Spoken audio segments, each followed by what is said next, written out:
Here at the Facial Rejuvenation Clinic, we are well into the second decade, over 15 years of experience in treating all cosmetic appearance medical concerns, and have a vast knowledge of treatment of all conditions.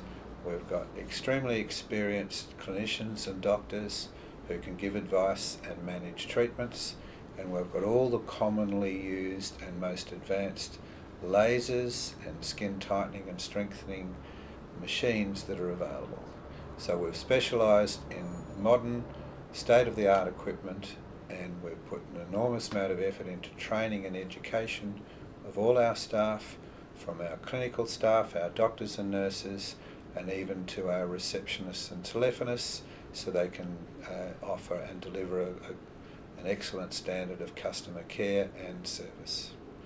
Now, cosmetic appearance medicine is very much to do with management of conditions in younger people, and I really mean in their mid to late 20s to 30s or 40s, and then also in the slightly different aging changes that happen from late 30s onwards, and sometimes or often the management is different with aging skin. Now, there's many different types of treatments, and there's many players in the market, and a lot of the general population are a bit confused by the complexity, or the apparent complexity, and the great number of treatments offered and advertised over the internet and generally by all the players in the field. However, if you really break it down, there's only three main classifications or types of conditions that affect our skin. One condition is changes to the surface complexion of the skin. The second is what happens in the middle zone of our skin, which we call the dermal area, which is involved in changes of acne and oil congestion in pores and red blood vessels, so general redness of the skin. But the most important area or zone of our skin that we've developed expertise in, and that's the most relevant thing as we get advanced aging and sagging and laxity changes to our skin, is the subdermal layer, where age changes cause lack of collagen strength and lack of elasticity and sagging. So they're the three classifications of treatments. The other classification of treatments is in the use of dermal fillers and toxins to prevent and repair certain individual deep creases or folds or lines or wrinkles which aren't suitable for treating with the other general appearance medicine treatments or lasers.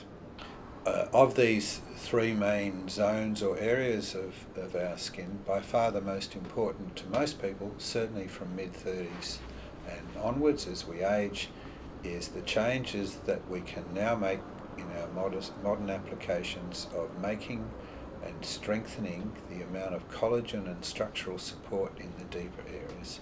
So we're talking about what really happens with age, and that is, as our skin structural strength, which is collagen, is continually being remodeled and turned over, as we age, we don't produce as much good quality structural strong collagen support of our tissues as we did when we were younger.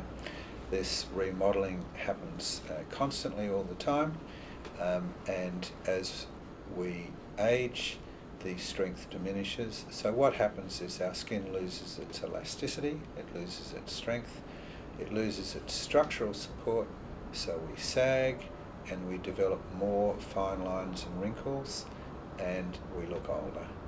Now, the biggest advance in appearance medicine nowadays is applying applications using machines to try and reverse that. We can't stop aging, but we can significantly slow it down by techniques that create a stronger structural support by building new and extra collagen fibres and improving the fluid matrix that supports those fibres. So when we look at the skin structure, We've got the surface layer, which is called the epidermis. We've got the middle layer, which is called the dermal layer. And we've got the subdermal layer, which is 90% of the strength of our skin, and that's what really gives it its structural support, and the muscles underneath and the bones underneath that. Now, what a lot of people don't realise is this is constantly changing. So if we look at a two-dimensional view of that, this is probably in better proportion for our skin. We've got the very thin epidermal layer, and that's where the complexion issues of pigment and redness and fine lines and pores can affect that layer. That's less than 1% of the thickness of our skin. It's very thin. Then we've got the oil gland layer, which also has an effect on pores and oil congestion, and that's a hormonal thing, but it's very common in probably 50% of the population, and it's something we can treat a lot with lasers and various techniques. And the other thing that happens there is a growth of millions of tiny little blood vessels, and that can make our skin look red, and conditions like rosacea and broken capillaries can be a problem. But by far the most important area is the deeper subdermal area, and that's well over 90% of the thickness of our skin, especially in certain areas like our face, which is important to us.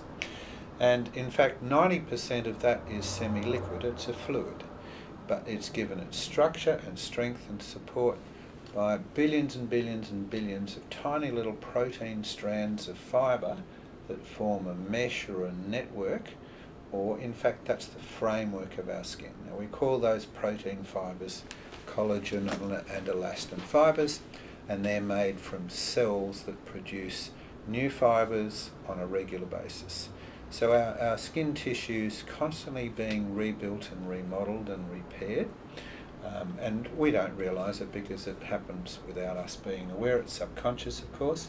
But for instance, the thin epidermal layer, which is the skin surface we look at on our complexion, it's renewed every month or so.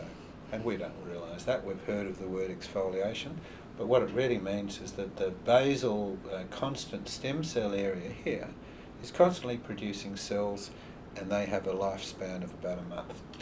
Likewise, the collagen structural support down here, those collagen fibres are being replaced regularly. And the reason we age is we don't produce as many collagen fibres next year as we do this year, and certainly the year after we're going to produce less than we do. So the structural strength, the number of fibres, the density, the compaction of those fibres, giving the framework of our skin becomes reduced. The quality of the fibres is reduced, so the elasticity individually is reduced, so it causes sagging and loss of support, and often loss of volume in the certain areas of our face especially, and the loss of elasticity increases the sticking of the lines. So the creases that spring back when we've got a nice plump, healthy, younger skin don't spring back as much, so the lines show. And that's what we call aging. Now, the best improvement that we can, that we've found in cosmetic medicine, advanced techniques now, is being able to get down to that area. It is deep in the skin. We're talking about 3 to 5 to 6 millimetres under the surface of the skin. And the various techniques we can do to change that, to increase the remodelling and stimulation of new and extra collagen fibres, so the strength is improved, the elasticity is improved, and also improving the quality and the amount of interstitial fluid matrix, which is the fluid around those fibres. So that also enhances elasticity and strength, but improves the hydration of the skin generally, and as a secondary effect gives more support to the overlying areas of the dermis and epidermis, so it prevents further lines and wrinkles and pores. So even though we're treating with these conditions the deeper areas, it has a compounding effect on the surface layers as well. So that's probably the best and one of the most advanced ways that we at the Facial Rejuvenation Clinic have developed expertise to be able to deliver those results. Now, there are 5 different techniques for doing that, and each of those techniques involve different applications of either lasers or radio frequency energy or physical interruption of the areas or injections of different growth factors. They all have a contribution to play, and we are doing a mixture of all of them. We're conducting very careful clinical trials, long-term, on the comparison and the cumulative advantage of adding and combining various treatments to produce the maximum effectiveness, and we've been doing that for a long time. So essentially, every person's face is unique to you, everyone is individual, and the fact that we've got the variety, the complexity, and the combination of all of these treatments, we offer a very comprehensive treatment range, and with our expertise and experience, all of our staff are able to give you an individual consultation and tailor a program for you that may give you the best enhancement. We offer a free consultation, so we welcome inquiries.